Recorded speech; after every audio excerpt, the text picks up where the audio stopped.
What is up, guys? It's the Sound Alchemist, and I'm joined by Gersh1. And today we're back to answer your questions in another episode For the Greater WAAAGH!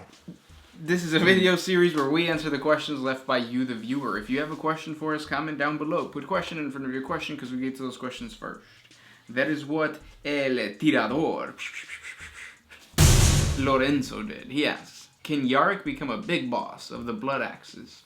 So the Blood Axes is a clan of orcs that specialize in all the non-orky aspects of orc life. So like very counterintuitive. They're very regimented. It's mostly like commandos and storm boys because they like being sneaky. They like to kill in close combat, but they do like to like hide. Yeah, and be tactical. Not scream out, "Whoa!" If you've checked out our 40 facts on the Orks, the Blood Axe clan was the biggest and baddest clan in the beginning. So once the old ones were gone and they created their own clans, the Blood Axe clan, or the orcs that had the mentality of like organization and like military, they were the ones in control. And based on that, I would say that Yarrick might be able to control a small group of like, what are they called? Storm boys. Because the old ones controlled the Krork, and I don't think it was through like psychic means or anything like that. I think they were just like, yeah, the old ones were just badass, so the orcs followed them. Kind of like minions. Yeah, exactly. Banana. But that's the limit. Most orcs nowadays would just destroy you. Yeah, I don't see orcs, lore-wise, having any other type of war boss besides an orc. Like, even if you try to like control them through like warp powers or something like that, I feel like orcs are too brutal, too barbaric to actually listen to anybody besides somebody that's bigger and stronger. That's an orc. Yep, just ask the Tau, because the Tau first encountered the orcs and they negotiated with them. Didn't end up. No, they ended up getting backstabbed and it was bad. Mm-hmm. But good question. Next one comes from, what you got? Ooh, which one is it? It's that one. 3D? Okay. This question comes from Irkin Probe. Does Slanesh have the big gay? Yeah. Yeah, sure. This one's an interesting one. I read this, a few days back, and it was always in my mind just marinating. Kind of like sprinkle some salt on it, but here goes. Future Spod. I butchered your name. Why didn't the Emperor side with the slaves and helped Angron conquer Nuceria? Angron said that he was the father to all the other Primarchs, and he even hunted and lived with some, but he couldn't send in 100 warhounds to help his son. So basically, he's talking about when the Emperor came to find his son, Angron. Now, when he came, Angron was in the midst of like a civil war kind of thing. He was rebelling with the slaves, which were basically gladiators. So they rebelled against their masters, and they were fighting, and they were like out in the wild, preparing themselves to strike back. And right when like the fighting was the thickest and the most important battle, the Emperor literally just teleported Angron back to his ship and dipped out, leaving all of Angron's friends and fellow, warriors to die. Yeah. So why didn't the Emperor step in and basically fight side by side with Angron, thus gaining his respect? I mean, he's a bad dad. I think part of the reason too is that based on Imperial pacifications in the past, during the Great Crusade, he knew that all those people that were fighting alongside Angron were going to end up dying. They're going to end up rebelling, because that's just the natural way that, I guess, unification works. You have to get rid of the guys up top of the planet, because they're the ones that are going to want to take control. So they're trying to get rid of the slavers, they were called, right? Mm-hmm. And then they were trying to get rid of the gladiators. So I think the Emperor was just like, yeah, who cares about them? They're going to die in the future anyway. Yeah, or another thing that could have been was maybe the Emperor was already aware of this planet being like Imperial controlled. So maybe they were already part of the Imperium, and he didn't want to mess up the order of things. It's true. So it's just like, hey, you got my Primarch. I'm not gonna like mess up your world or anything, but I'm picking him back up. Okay. But yeah, I mean, in Angron's eyes, I'd be pissed too. And it didn't help that he already had the butcher's nails, so he was angry, like on top of just being angry. Mm-hmm. Next question comes from Michael Howell. Why does Slaanesh have the entire Eldar race to himself, since he's the runt of the Pantheon? Do the other gods not have a taste for Eldar, or do they just not register to the gods? Well, the Eldar created Slaanesh, so in that way they are linked forever. Right, not Zeldud, linked. But I mean, yeah, this is always weird. Like, Eldar are very powerful psychers. Imagine if like Zeech, empowered one, or if Nurgle corrupted one. Like, they'd be really powerful, and the sculpts would look pretty badass. But for some reason, it's that mutual relationship between Slaanesh. Yeah. Even though when he says like gets captured by Slaanesh, the Eldar do not go to Slaanesh, like worship Slaanesh. Slaanesh consumes them and they just die. Right. They eat their souls. Yeah. Or Slaanesh eats souls. Yep. Gronin Barbarian. Can Space Marines actually swim in power armor? Not really. Basically what they do is they just kind of sink down to the bottom. But I mean, they don't need to breathe, so to speak, so they just continue fighting. They just walk. Mm-hmm.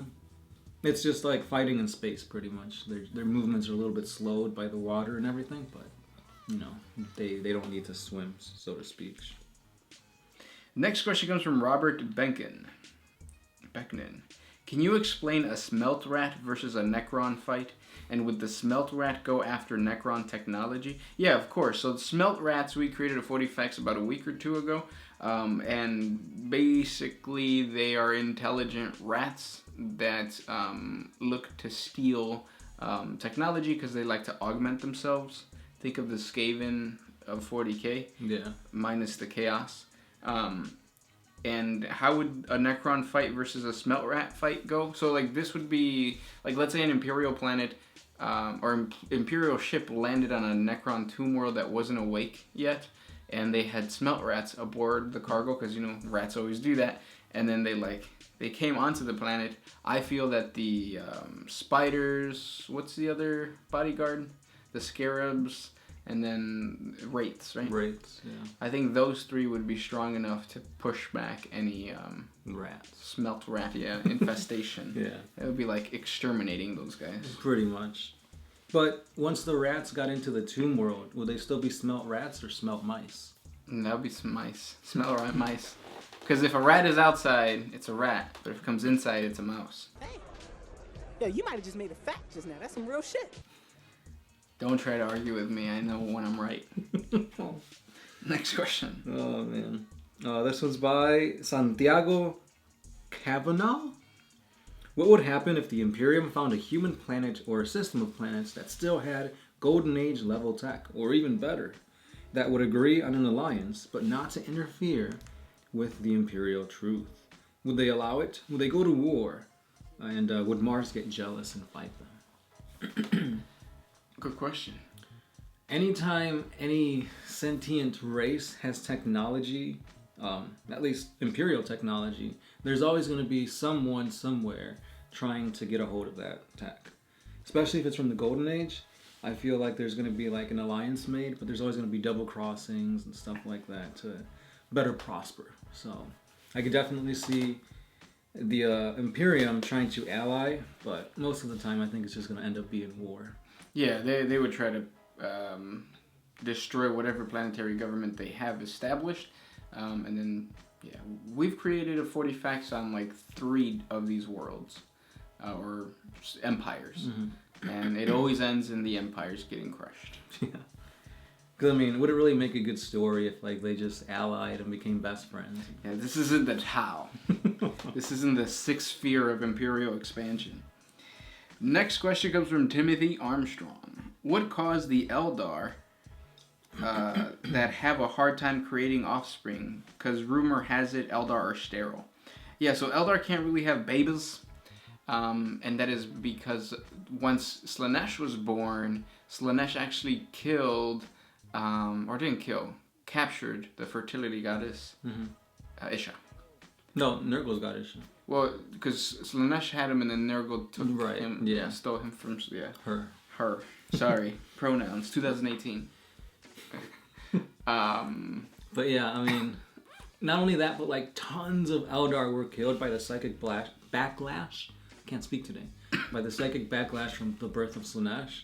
So because of that, their population was already devastated. And on top of that, not having Isha there to kind of help with the repopulation, rebirth, and all this really kind of hinders them. But I mean, the good thing is that there were so many Eldar back in the day, back during their golden age, so to speak, that there's still enough to kind of be a threat nowadays. Mm-hmm. Next question comes from Bunny Hop. Are we gonna see the continuation of your guys' Kill Team battle reports? So here's the thing about the Kill Team battle reports. They're a lot of fun. They're quick to play, but not quick to edit. And then we don't really get that much from them. I think our narrative battle report only got like 3,000 views compared to our lore videos, which get over 5 usually. Yeah. But I mean, if enough of you guys want it, you know, let us know and we'll see what can happen. We might do like once a month type thing. Mm-hmm. But yeah, the story will continue in October. It's Orktober, but it's also Halloween month, so I'm gonna be putting out creepypastas, and I'm trying to connect every single creepypasta together. Oh. So like in a Warhammer 40K OMS universe. Yeah, we'll see how it goes. Are there going to be orangutans in that universe? Nope, just, what are they called? Smelt rats. Last question. Let's see. This one's by Stuffer, 2002. Do people in the Imperium actually enjoy sex? Or is it just a lay back and think of the Emperor and produce another citizen? No, they definitely enjoy it. You gotta think of the Imperium as like this massive interstellar empire. So like even though the Emperor is supposed to be number one, people are still people. Right. They still enjoy orgasming. Pleasure is pleasant to the populace of the palace of Imperium. I couldn't do alliteration. Yeah. But yeah, I mean, people are flawed beings. Even if you tell them don't have sex, don't enjoy it, do everything for the Emperor. It happens. Yeah, it happens. Those were the questions for today. Thank you for sending those questions our way. Don't forget we have a Patreon. It's a simple $1 a month and it helps us create more videos. So if you guys want to see more of the narrative stuff, battle reports and all that kind of stuff, supporting on Patreon helps us create more videos for you guys. Of course. And thanks for all the questions, and we'll see you guys in the next one. I'm the Sound Alchemist. Gershwan. And we are out of here. Always used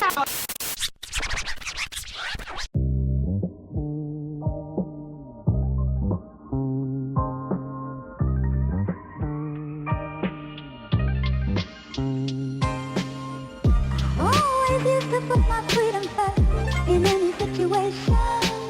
I knew I never had that much to lose.